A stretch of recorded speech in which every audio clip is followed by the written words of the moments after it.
Waouh! On domine! Vous aimez dominer, vous? Ça dépend, mais sinon, dans ce cas-là, oui. Je maîtrise ici et vois une partie de Paris sous les pieds. Paris, c'est une ville que vous aimez? C'est une ville que j'aime. C'est une ville que j'ai découverte il y a presque 20 ans. Et j'ai adoré. Mais j'aime bien l'ambiance, surtout en été, il faut que je précise. Ouais. Parce qu'en hiver, moi, je préfère être à Bamako ou à Abidjan. Je comprends. Ce quartier a été une terre d'accueil pour des milliers de migrants tout au long du XXe siècle. Du coup, c'est vrai qu'ici, il y a un vrai brassage, un melting pot des cultures, des nationalités, des origines sociales aussi. C'est un quartier qui est très métissé. Ouais, c'est quelque chose qui m'a frappé dès que je suis arrivé. Hein. Quand j'ai fait le tour, j'ai vu qu'il y avait des secteurs qui étaient en majorité asiatiques. Il y a d'autres endroits à Belleville où il y avait beaucoup d'Africains. Oh, un peu en exil. Étranger dans votre ville, je suis africain à Paris. Oh. Bonjour Tikenja Fakoly. Bonjour. Vous êtes un pape du reggae, l'idole de toute une jeunesse africaine qui rêve de changement et de liberté. En une dizaine d'albums, vous vous êtes imposé sur la scène internationale avec vos textes engagés, bien sûr, dans cette émission. On va revenir sur votre parcours, sur vos combats également, qui vous placent parmi les 50 Africains les plus influents, vous qui êtes ivoirien. Mais avant, je vous propose de découvrir ensemble quelques graffitis de Belleville. Ok, on y va. Allez. Belleville, musée à ciel ouvert, berceau historique du mouvement graffiti dès les années 80. Le quartier compte de nombreux ateliers d'artistes et l'art urbain s'exprime de bien belles manières. Des graphes, emblèmes de la culture hip-hop, aux pochoirs malicieux en passant par les collages et les grandes fresques monumentales. Chaque interstice, chaque bout de mur est prétexte à la création. Bonjour Bénédicte. Bonjour. Valérie. Bénédicte, enchantée. Vous êtes guide, Bénédicte, vous connaissez le mouvement street art sur le bout des doigts. Nous sommes à Belleville, dans ce cœur historique, ce berceau historique du street art. Pourquoi Belleville ? Il y a une population ici qui a besoin de s'exprimer, qui a besoin de trouver d'autres moyens de s'exprimer que simplement la parole. Et c'est un petit peu le cœur du mouvement street art. On va transmettre des messages à travers des dessins, et des dessins qui peuvent être assez poétiques et qui viennent décorer l'espace urbain. Quelle est la différence entre le street art et le graffiti ? Alors le graffiti, c'est un courant qui naît au début des années 70, comme les premiers prémices de ce qu'on va appeler ensuite le street art. Mais c'est un vocabulaire street art qui a 10-15 ans, pas beaucoup plus, et qui vient réunir en fait toutes les formes artistiques qui viennent prendre place dans l'espace public. Le graffiti, c'est un mouvement populaire qui se cantonne à l'exercice d'un lettrage. Donc on vient redessiner des lettres et on vient réaffirmer sa place dans la ville et dans la vie à travers ce qu'on va appeler un blaze. C'est un surnom que les graffeurs vont s'inventer.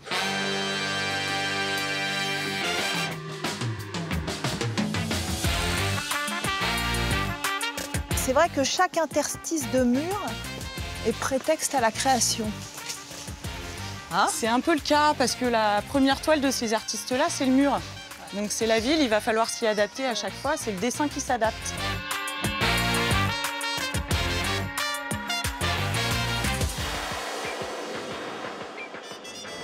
On arrive rue des Noyers et à l'entrée nous accueille un chanteur kabyle qui a été assassiné en 98, voilà. Je pense que c'est quelque chose qui doit inspirer même les artistes africains. Des portraits comme ça dans les rues de nos capitales, ça permet d'apprendre des choses sur les leaders panafricanistes ou les leaders de l'indépendance et tout ça. Ouais. Parce qu'à l'école, on apprend tout de l'extérieur. On connaît l'histoire de la France, les États-Unis, etc. Mais notre propre histoire n'est pas enseignée.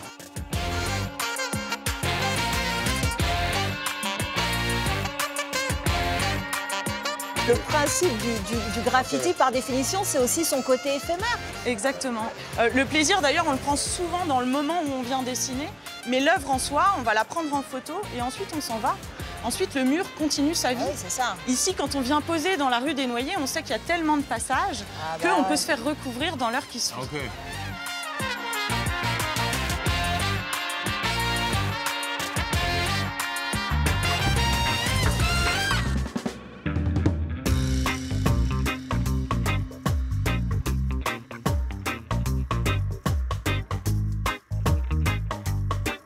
Tikenja, le reggae et vous, c'est une longue et vieille histoire d'amour. Pourquoi le reggae? Parce que c'est une musique qui éveille les consciences, parce qu'avec les mots peuvent devenir des armes? Oui, effectivement. Quand j'ai découvert le reggae et que j'ai rencontré un jeune anglophone qui venait du Ghana, qui m'a expliqué les chansons de Bob Marley, de Barney Spee. Donc j'ai compris tout de suite qu'il y avait un combat derrière cette musique-là. Et les mots dont il parlait dans les chansons, injustice, inégalité, l'exploitation de l'Afrique par l'Occident, etc., l'esclavage, moi je me retrouvais dans tous ces mots-là. Et donc je me suis dit, il faut des voix pour faire passer des messages comme ça ici en Afrique. Afrique mal dirigée, tyrannisée, manipulée, dévaluée. Ainsi dans l'Afrique doit du fric. Ainsi dans l'Afrique doit du fric. Alors des coups de poing, des coups de gueule, vous en avez donné à tel point qu'à la sortie de l'album France-Afrique, nous sommes en 2003, vous êtes contraint à l'exil, vous quittez la Côte d'Ivoire direction le Mali. Qu'est-ce qui s'est passé? Il y a eu la sortie de France-Afrique en 2002, et puis il y a eu la guerre en Côte d'Ivoire. Et beaucoup d'artistes avaient condamné la rébellion, avaient pris position pour le camp Gbagbo. Et moi, j'étais l'un des seuls qui n'a pas condamné la rébellion ou qui n'a pas pris position pour Gbagbo. Donc, du coup, un jour, j'ai appris qu'il y avait une liste qu'on appelait la liste l'escadron de la mort et que mon nom ferait partie. Et donc, moi, quand j'ai appris ça, je suis parti au Mali. Aujourd'hui, vous pourriez rentrer en Côte d'Ivoire, mais vous choisissez de rester au Mali. Pourquoi? Je peux rentrer en Côte d'Ivoire. J'ai choisi de rester au Mali parce que je me sens bien au Mali. Puis, j'ai une certaine liberté au Mali que je n'ai pas forcément en Côte d'Ivoire. Vous savez, au Mali, je roule en coccinelle. Je peux aller au supermarché. Il n'y a pas... Voilà, je ne veux pas avoir un truc où les gens vont venir... Un troupeau de gens qui viennent vous demander des autographes. Voilà, c'est clair, tous les artistes aiment ça. Mais on aime aussi, quelquefois, avoir certaines libertés. Avant, on ne parlait pas des chrétiens ni des musulmans. Mais aujourd'hui, ils ont tout gâté. L'armée est divisée. Les étudiants sont divisés. La société est divisée. Même maman au marché sont divisés. Vous vous battez depuis toujours contre ces fléaux qui rongent l'Afrique, la corruption, les dictatures, les trafics en tout genre. Je sais que ce qui vous a longtemps le plus agacé, c'est le pillage des richesses. Est-ce que c'est toujours le cas? Oui, c'est toujours le cas parce que, vous savez, c'est pas normal que l'Afrique soit l'un des continents les plus riches et que l'Afrique est l'une des populations les plus pauvres. Je pense qu'il y a un paradoxe incroyable. L'Afrique a toutes les matières premières dont les pays occidentaux ont besoin pour continuer le développement. C'est un continent où il devait faire bon vivre, je veux dire. Et je sais que les populations meurent, les femmes meurent en accouchement dans les hôpitaux, un peu partout en Afrique.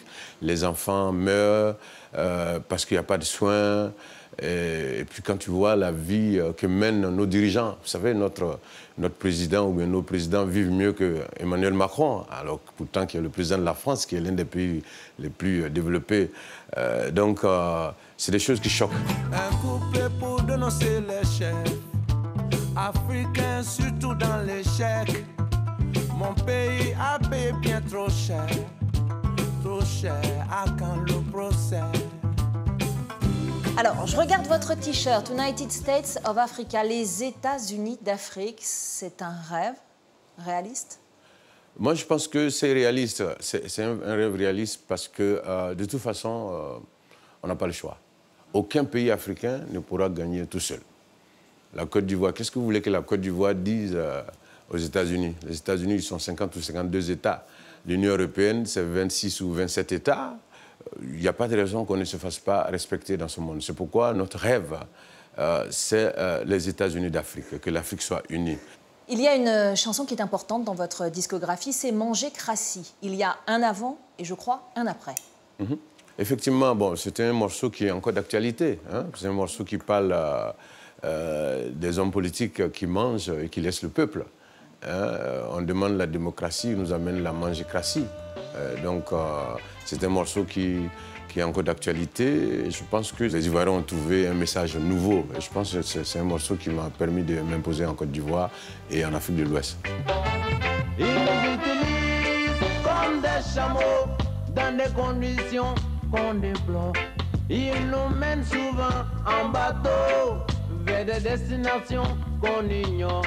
Ils allument le feu, ils l'activent et après ils viennent jouer au pompier papa. Alors vous ne faites pas que dénoncer, vous agissez aussi notamment avec ce projet, un concert, une école. Vous avez déjà construit 6 écoles et pas seulement dans votre pays, ce n'est qu'un début. L'Afrique est dans cette situation parce que la majorité des Africains ne savent ni lire ni écrire. Donc les politiciens savant qu'ils peuvent jouer avec ça, donc ils jouent avec ça.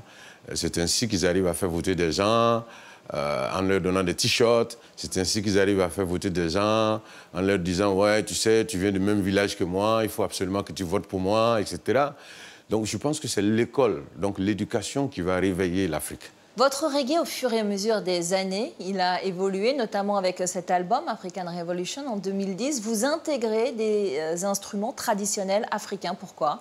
J'intègre les instruments traditionnels depuis un moment dans ma musique. C'est pour prouver que, en réalité, la racine du reggae, c'est l'Afrique. Puisque le reggae a été créé en Jamaïque, mais ça a été créé en Jamaïque par la communauté descendante d'esclaves. Donc d'Afrique, je veux dire. Et donc, moi, je considère que si ces instruments traditionnels marchent avec cette musique-là, très bien, ça veut dire quelque part que la source du reggae, c'est en Afrique.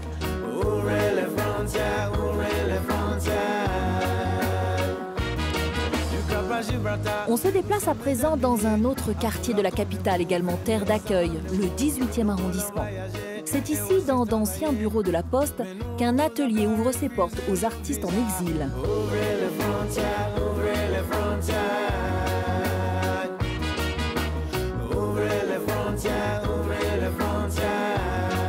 Un refuge pour des peintres, des plasticiens, des réalisateurs, des danseurs qui ont dû tout quitter, comme Mahmoud Alabi. Il est né au Liban, mais il a passé toute sa vie en Syrie.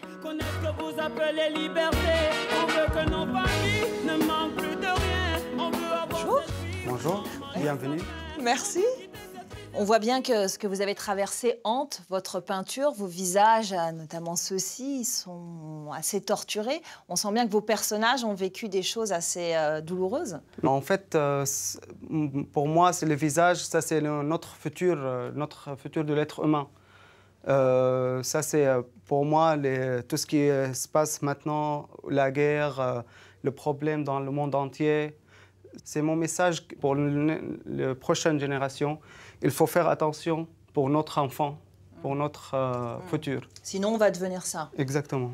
Tiken, qu'est-ce que vous en pensez? C'est un tableau qui exprime ce qu'il vient de dire. Ouais. Le monde va mal. Beaucoup de divisions, beaucoup de guerres. On a l'impression que, voilà, on s'en fout même de l'avenir parce qu'on ne respecte pas la nature. On ne sait pas trop ce qu'on va réserver à nos enfants. Et donc, je pense que c'est toutes ces inquiétudes-là qu'il exprime dans ce tableau.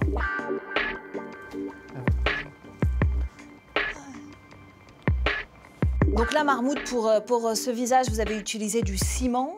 Ouais. Qu'est-ce qu'il exprime, ce visage? Moi, j'utilise plus des couleurs parce que pour moi, la couleur, c'est pour exprimer quelque chose, la beauté, la bonheur. Donc, c'est pour ça...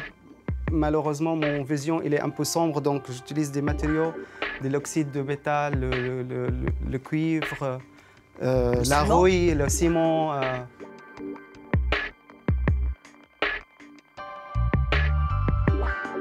J'utilise pas de vernis. Donc avec le temps, ça va bouger. Ça bouger.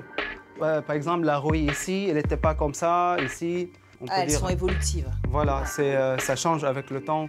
Comme nous, si on reste comme ça, ça va... On va finir comme ça, c'est moche.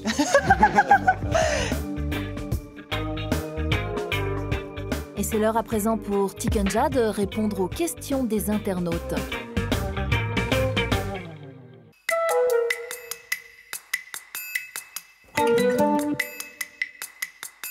Non, pas du tout. Je ne vais pas me présenter. Je ne veux pas non plus faire de la politique. Bob Marley n'en a pas fait. Vous savez, en Afrique, quand tu dis les gens sont mal soignés, on dit ah, lui, il fait de la politique. Quand tu dis les gouvernants nous volent, on dit non, non, non, il fait la politique. Et donc voilà, nous, on est là pour dire, pour dénoncer, pour éveiller les consciences, pour éduquer aussi, mais sans faire de la politique.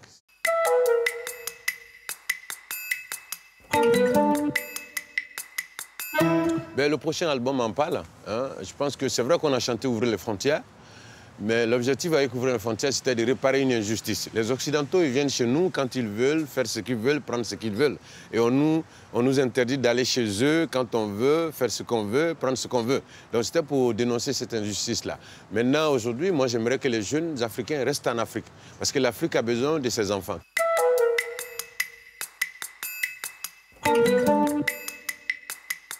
J'ai essayé, hein. J'ai fait des chansons, il paraît que je suis un mauvais dragueur, voilà. Donc... Bon, bah d'accord. Bon, bah, peut-être que le texte n'était pas bon. C'est pas concluant. Ça tient pas. Merci, Tikenja Fakoly. C'était un plaisir de vous recevoir. Vous pouvez bien sûr revisionner l'émission consacrée à Tikenja sur notre site internet france24.com. Je vous dis à très vite pour de nouvelles aventures. Ouye, ouye. On prend une photo? Ok, rapidement, on a une émission. Une émission pour France 20. Ah ouais. Je peux prendre une photo? Oui, bien sûr. Ok, merci. Merci. Allez, à la prochaine, mon frère. Allez, vas-y. C'est le combat.